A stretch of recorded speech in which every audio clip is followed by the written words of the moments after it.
Hey, this is Amie here at Motif Music Studios, and today is Supersonics Saturday, and where I highlight a resource from supersonicspiano.com. You can download the app for free, and if you want to become a pro member like me, you can see more about that on Daniel's website at supersonicspiano.com.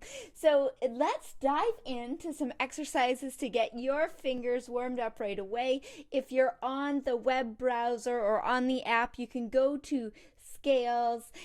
There's a special section for it, and then the first category is major white key scales. I sometimes start with minors, but today I thought I'd start with majors just to be sequenced here.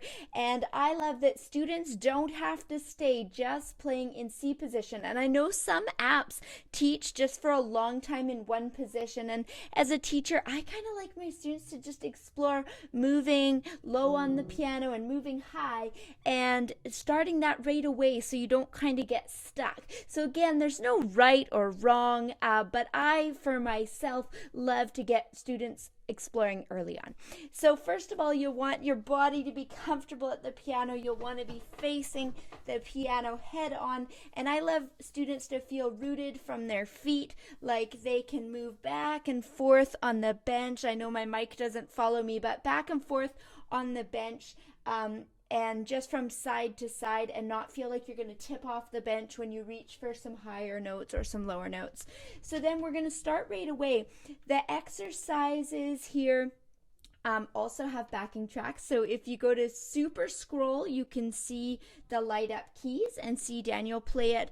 Or if you go to Score, you can print the music, and you can also get in the media section a backing track that's like got a super retro fun vibe. I also love that with the Supersonics app, you can change the speed. And as a teacher, I really encourage students to try things slowly, because when you're first doing technique, I remember that sense of like it's hard to get your fingers doing the same thing at the same time. So that is a skill that develops over time. So be patient with yourself, and if it feels hard fast, just keep slowing that speed down. And for some people, it might just be practicing one, like two fingers at a time, just going, and that be your first goal. For others, you might have an easier time, but try to enjoy the stage you're at, because I promise that even as a pianist of many, many years, I can still feel like I'm not quite there yet. And so I encourage students to just start enjoying music wherever you're at,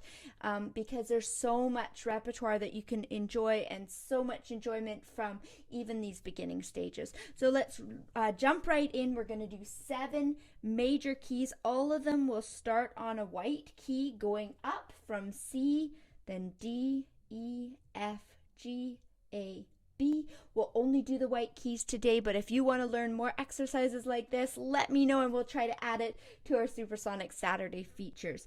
So here we go. I'm going to turn off my voice mic because you hear clicks and squeaks if I keep it on, but I'll put some captions on here so you'll see when I move. You'll also be watching that we're going to add different black notes as we go on, because to keep the mathematical sequence the same, we actually have to have a whole step to a whole step to a half step and then a whole step. So a whole step is a half step is just one note to the very next note, whether it's a black note or if you started here, it's this note. That's a half step. And a whole step is 2 half steps. So you just learned maybe something new for you today. So whole step, half step, whole step. And each of these 5-finger scales that are major are made up of that sequence. So let's get started.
Hey, thanks for listening in today to Supersonics Saturday and some great warm-ups for your fingers. What I love about strong technique is it actually gives you a head start on learning those songs you're excited to play, because you'll find these types of patterns in so much repertoire that you'll really enjoy. So it gives you a sneak peek at that. And later on, it's also a key to getting into composing and improvising. So technique has lots of great purposes, and I hope you'll have fun developing your technique and enjoying the stage you're at. We'll see you next time.